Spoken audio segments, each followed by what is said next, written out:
जब भी हम किसी बड़े कंटेंट क्रिएटर को देखते हैं तो क्या दिखता है?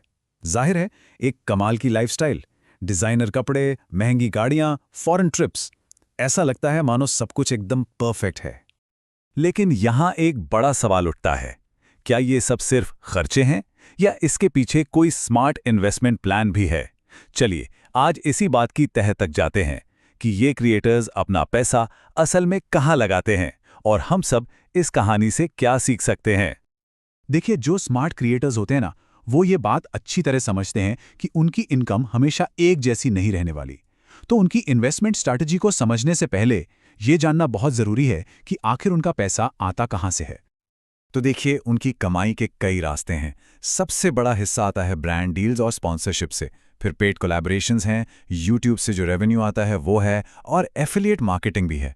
ये सब मिलकर कह सकते हैं उनकी इनकम का बेस बनाते हैं। लेकिन असली खेल यहीं से शुरू होता है। समझदार क्रिएटर्स जानते हैं कि यह इनकम भरोसेमंद नहीं है।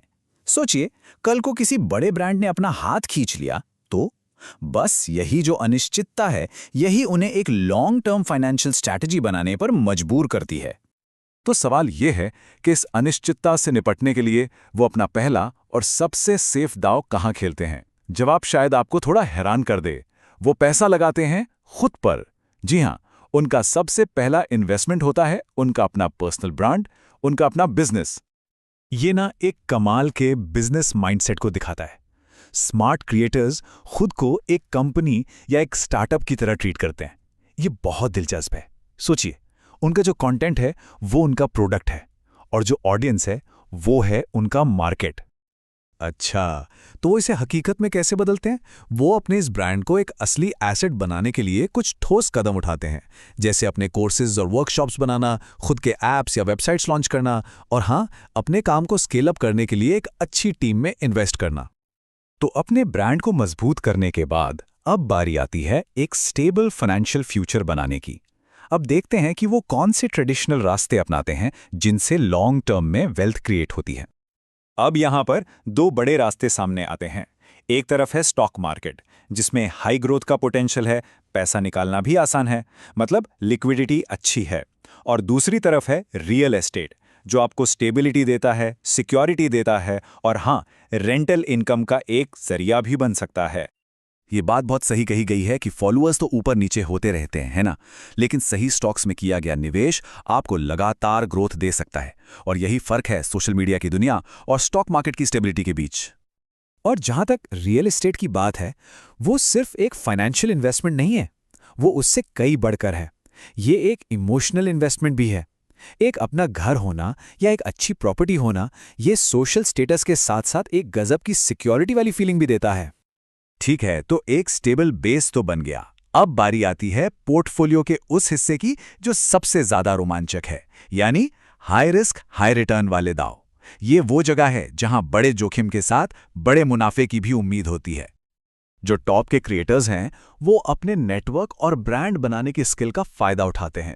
वो एंजल इन्वेस्टर बन जाते हैं और नई नई कंपनियों में पैसा लगाते हैं, जैसे कि फिनटेक ऐप्स हो गए, कोई नया फैशन ब्रांड हो गया, या फिर हेल्थ से जुड़े स्टार्टअप्स। लेकिन एक बात समझना बहुत जरूरी है, ये कोई छोटा मोटा रिस्क नहीं है, ये बहुत रिस्की होता है। जैसा कि इस चार्ट में भी दिख रहा है, स्टार्टअप्स और डिजिटल एसेट्स जैसे हाई रिस्क इन्वेस्टमेंट उनके पूरे पोर्टफोलियो का एक बहुत छोटा लेकिन सोचा समझा हिस्सा होते हैं। और फिर आता है वो एरिया जिसके बारे में आजकल खूब चर्चा होती है, क्रिप्टो और एनएफटी जैसे डिजिटल एसेट्स। क्रिएटर्स इसे एक तरह से फ्यूचर फ्लेक्स के तौर पर देखते हैं, मतलब एक ऐसा इन्वेस्टमेंट जिसमें रिस्क तो बहुत ही ज्यादा है, लेकिन अगर चल गया तो भविष्य का सबसे बड़ा स्टेटस सिंबल भी बन सकता है। तो इस पूरी कहानी से हमारे लिए क्या सबक है? चलिए अब इन सारी बातों को जोड़कर उस एक बड़ी सीख पर आते हैं, जो सिर्फ क्रिएटर्स के लिए नहीं बल्कि हम सभी के लिए काम की है। तो हमने क्या देखा? एक स्मार्ट क्रिएटर का पोर्टफोलियो कितना डाइवर्सिफाइड होता है। अपने पर्सनल ब्रांड से शुरू करके stock market, real estate, startups और यहां तक कि डिजिटल एसेट्स तक, वो हर जगह है। और ये सब मिलकर ही एक सॉलिड फाइनेंशियल स्ट्रैटेजी बनती है। और यही है इस पूरी बातचीत का सबसे बड़ा निचोड़। पैसा कहीं से भी आए, अगर उसे इन्वेस्ट करके बढ़ाया नहीं गया तो फ्यूचर सिक्योर नहीं हो सकता। ये एक यूनिवर्सल नियम है जो हम सब पर लागू होता है। तो आखिर में एक सवाल जो हम सबको खुद से पूछना चाहिए, हमारा पैसा कहाँ बढ़ रहा है? क्योंकि क्रिएटर्स की इस कहानी से एक बात तो साफ है, सिर्फ कमाना ही काफ़ी नहीं है। कमाए हुए पैसे को सही जगह लगाकर उसे बढ़ाना भी उतना ही, बल्कि शायद उससे भी ज़्यादा ज़रूरी है।